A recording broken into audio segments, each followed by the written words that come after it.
Once again, this is Fred Wanko coming to you from our studios in Chicago with another edition of Bold Talk on Allen TV. And as usual, I'd like to say to you good morning, good afternoon, and good evening to you, depending on where you are around the world. Folks, today I come to you both concerned, but also very unleashed. I want you to listen to me carefully at the back end of this episode. And I said quite a few things that the typical bigots in Nigeria would say I'm being tribalistic. But for the objective progressives, regardless of your tribe, listen to the underlying message of what I said.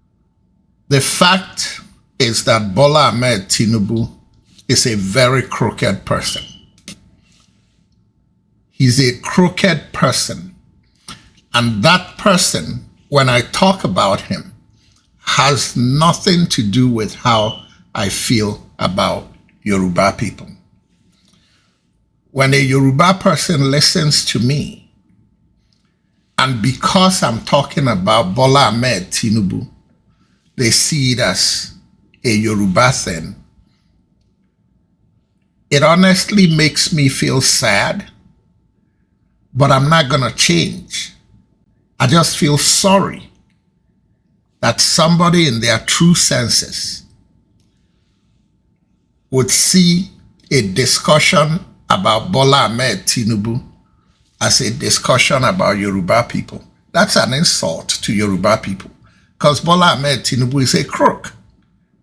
And if you think he represents Yoruba people, I disagree with you.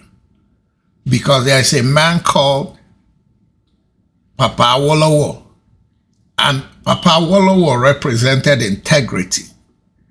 And wherever Papa Awolowo is today, he's turning and hurting for what this man, Bola Ahmed Tinubu, has become representative of.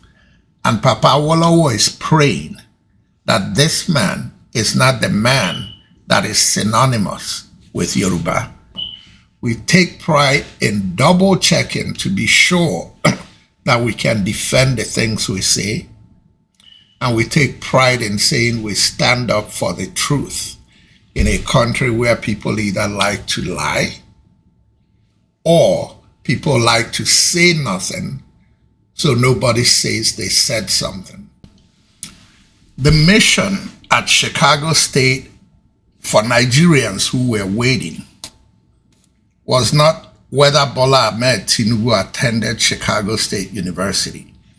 The issue was which Bola A. Tinubu did Chicago State University admit, and which Bola A. Tinubu do those transcripts belong to. That's one part. Secondly, and I don't mean to knock Bola A. Tinubu and the greats, but I came to Chicago in 1978, and we're talking about transcripts that went on from 1977 to 79. So I'm very familiar with Chicago schools and colleges at that time, especially the colleges. Folks, I've been in Chicago since 1978. Chicago State University ain't no elite school in Chicago. Honor roll at Chicago State University was not a big deal in 1979 or 78. I went to school in Lagos, and I'll use some Lagos high schools to illustrate what I'm saying.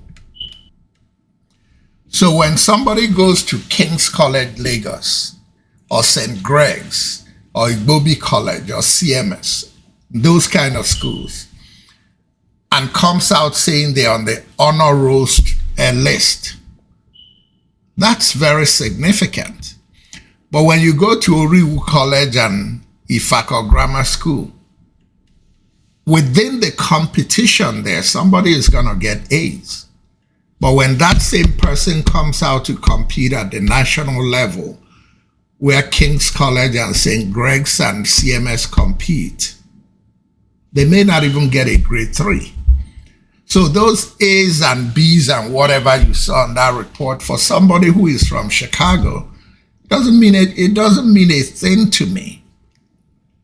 What means something to me is that the man who is dumped on Nigeria as president, we don't know who his parents are. We don't know how old he is. We don't know where he went to primary school.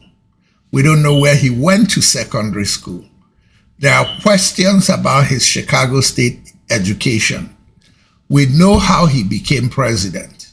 And I could go on and on and on. Those are the issues. And this is just another feather in the wings of all those issues that exist. And it doesn't matter how much evidence you find. Nigerians are just laid back. Internationally, Nigerians are known for go-getters that are, but somehow in Nigeria, that go-getter population may be less than 10%. The rest are just get upset today, chill tomorrow and say, hey, what can I do? What can I do? How do we change this country if we don't fight to regain respectability? Let me tell you about my own concerns. I hear a lot of people call me concerned about what I'm saying, but none of them has ever called me to complain that what I'm saying is not true. My reporting and my journalism is based on facts. The reason Nigeria has gotten this low is because we've shied away from the truth, because we're scared about who will kill us. If they killed me at 66, they came after me very late. I've spent my life, I've enjoyed my life. But what kind of life have I lived if I don't try my best to be part of the people that help to bring about a better Nigeria, where my children and my grandchildren and my great-grandchildren can live a better life? Today, what's trending in Nigeria, because APC and Bola Ahmed Tinubu has empowered it, what's trending today is Igbos did this, Igbos did that, Igbos leave Lagos, Igbos leave Nigeria and all that. The reality is that Igbos want to leave Nigeria, including me. I love Nigeria. I want to stay in Nigeria if Nigeria is fair. If Nigeria is not going to be fair, freaking let my people go. It's not too much to ask. This is for you. Whoa! Hey, hey, hey. Azaga, zaga, zaga. Azaga, zaga. Hey, hey, hey. What's the chicos? Hey, hey, hey. Whoa, whoa, whoa. Hey,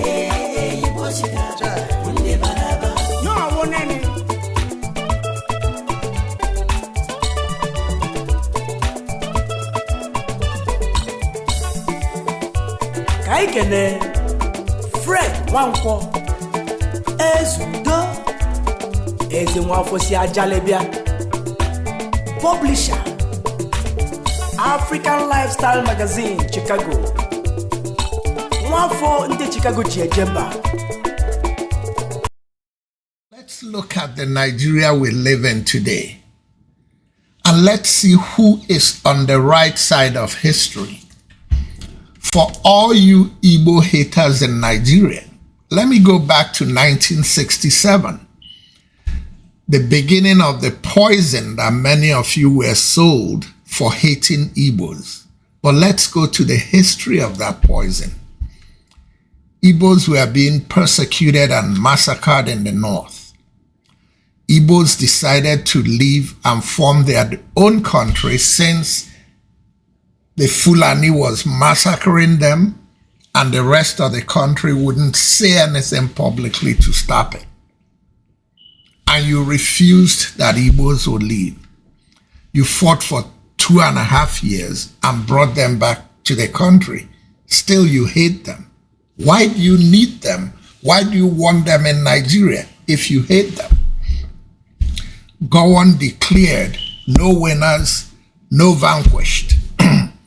Go to Igbo land. Go to Igbo land, pull out Nigeria's budget since 1970 and see the allocation of funds and pull out the book from which Nigeria has allocated major infrastructure across the country and see how many, if any, was located in Igbo land. And see the thing Igbos do so well, which is trading and bringing in goods to run their businesses. You give them no usable seaports. You don't dredge Port Harcourt and Calabar well enough to handle the amount of shipping Igbos will be doing. You want them to come to Lagos. So it becomes more convenient for the Igbo to come to Lagos or Abuja or Kaduna to do his business where it's cheaper and safer. And all of a sudden you're worried that he's dominating. He's not trying to dominate you. He's just doing his thing. And everything you sell an Igbo man, he'll buy. Don't sell it to him if you don't want him to own it. If you sell it to him because you need the money and he owns it and buys more and more and more, don't cry and don't persecute him for rightfully, legally buying stuff that you sold to him. But I digress. Let's go back to 1967 and then fast forward to 2023, where Igbos write in 1967 when they said that this country is not livable and it's not walkable, let everybody go their separate ways. Were Igbos right or were you wrong? It's food for thought. Think about it. Now, when it comes to building this nation and democracy and nation building, who has poured more into trying to build Nigeria as a nation, while others have selfishly tried to see what they can take? Think about it. I hear the nonsense about Igbos. If Igbos want to belong, they have to join the existing parties and work with people from other parts of the country. With all due respect to the progressives and all the tribes in Nigeria, Yorubas, Fulanis, Hausas, Edos, and all that, with all due respect to the open-minded progressives, that statement is a disgrace from the bigots, from those different regions that I just apologized to their progressives before I started. And I'll tell you why it's a disgrace. You want Igbos to join crookedness. Igbos have been deprived since 1970. And even as deprived people, they refuse to join your tomfoolery in crooked politics. When the politics was right, Igbos voted for PDP. Igbos voted for Obasanjo. Igbos voted for Jonathan. Igbos voted for Yaradua. In 1979, not all Igbos voted for NPP. A majority of Igbos voted for NPM. And that's how Shehu Shagari became president. And some Igbos voted for Aminu Kano's party. And you could go back to the history of Nigeria. When things are done right, Igbos will vote their conscience. It doesn't have to be about an Igbo person. It's about building a nation with the right people. If Yemi Osinbajo ran in this last election as opposed to picking a drug kingpin, a good number of Igbos would have voted for Yemi Osinbajo, because even though he was weak as vice president, Igbos will understand that he had his hands tied, because you know that Yemi Osinbajo is a good man. It's not a Yoruba thing. It's a crooked thing. Bola Ahmed Tinubu is a very crooked man. And everybody that's lined up behind him, whether they are Igbos or Yorubas or Fulanis, are equally crooked. Who in Nigeria travels more across Nigeria to build different parts of Nigeria? But instead of giving Igbos for that ability to believe that it's a country where we can all live together, you criticize them for what you don't know how to do or refuse to do, and they feel comfortable doing it. Let's look at current day-to-day politics. In 2015, Igbos were criticized for not voting for Buhari. In 2023, when Buhari left, who is laughing? Are Igbos laughing, or are you laughing? Then in 2023, you outright lost the election to a Nigerian progressive movement that happened by coincidence to have been galvanized by an Igbo man with an open Nigeria heart. But instead of calling it and seeing it as a Nigerian movement to rebuild Nigeria, your propaganda decided that, no, we can't give them that credit. This is not a Nigerian movement. This is Igbos trying to disrupt the country. Folks, I don't know other ways to say this, because everything I say, you read it as tribalism, but at this stage, I don't give a damn. I just want to say the truth and make you, in your privacy,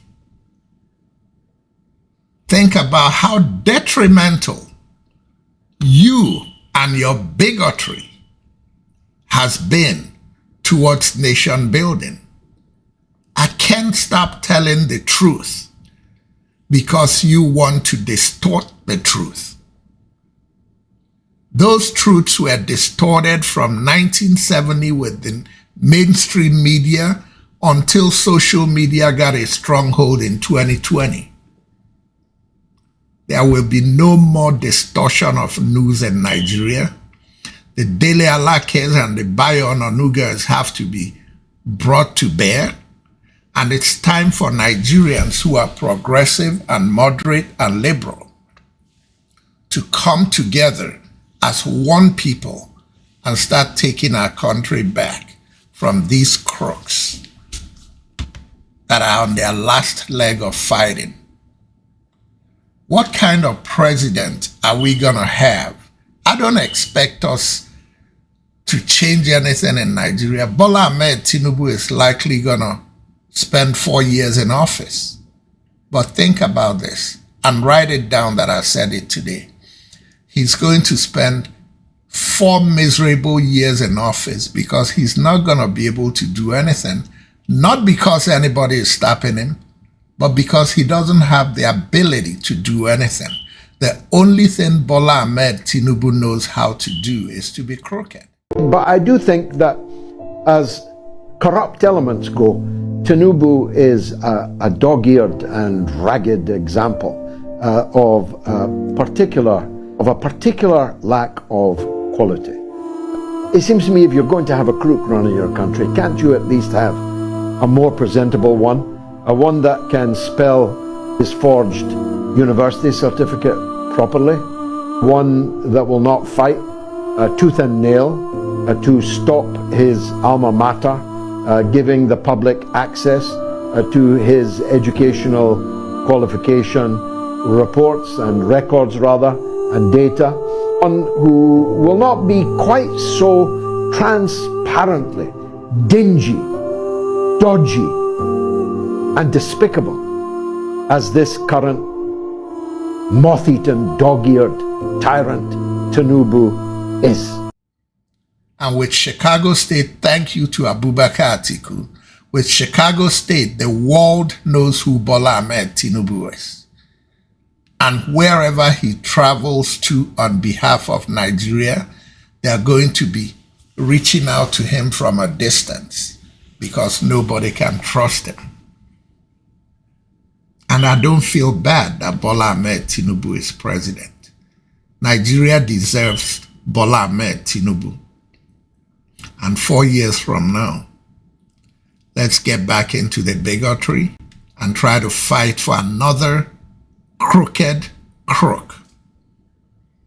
Because you can't stand to see people from a certain part of the country contribute their genuine, honest parts to building a country that could be so great if we'll just be fair and open-minded and let the chips fall where they may.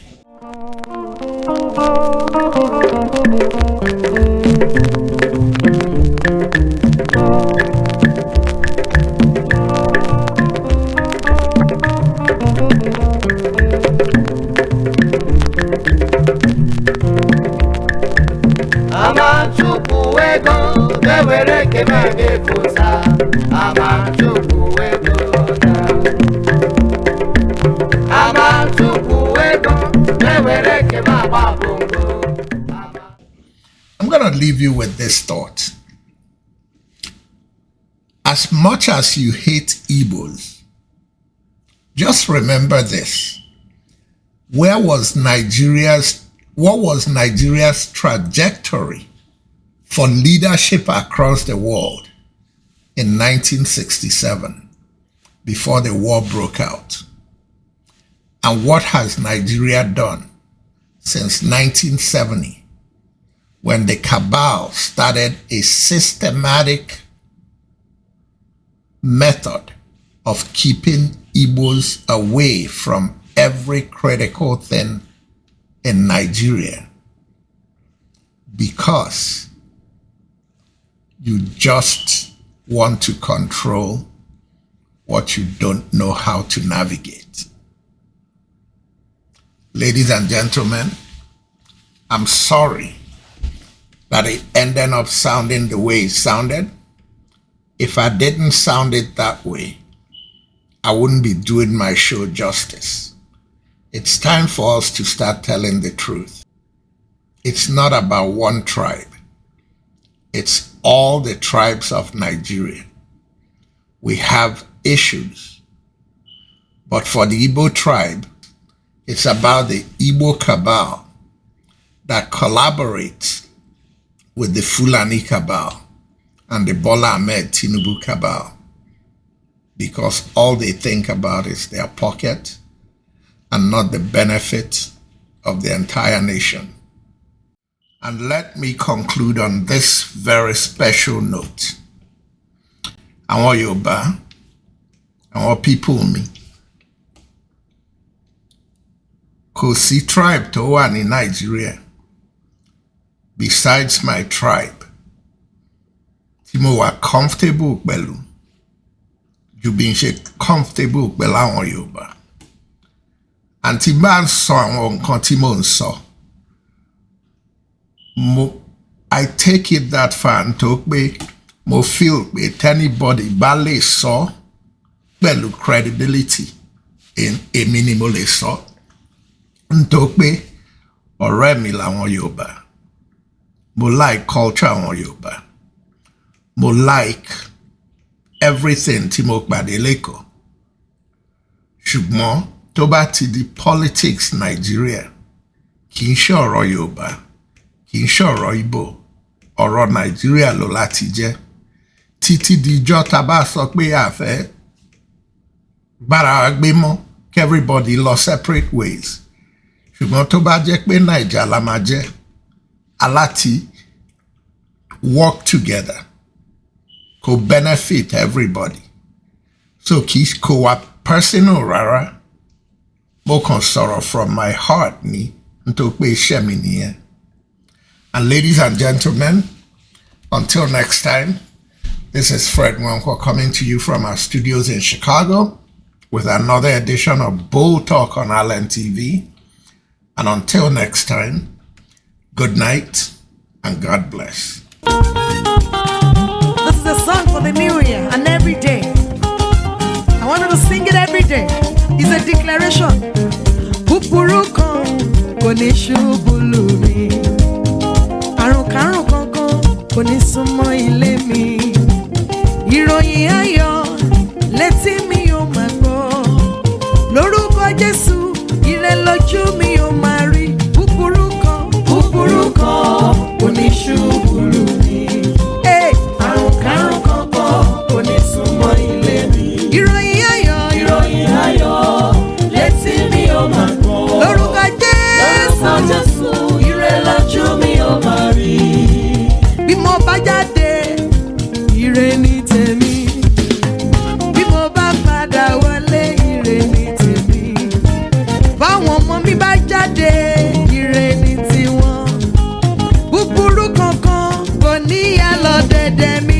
Torí pé búburú kan kò ní ṣubú lù mí. Àrùnkárùn kankan kò ní súnmọ́ ilé. Ìròyìn ayọ̀ nìkan létí mi ò mọ̀. Lórúkọ Jésù o. Ire lójú mi ò máa rí. Bíbélì wí pé Olúwa lolùṣọ́-àgùntàn mi. Bẹ́ẹ̀ èmi kì yóò ṣaláìní ohun rere. Torí náà ire ni tèmi. Ire ni mo yàn lórúkọ Jésù, ire ni tèmi.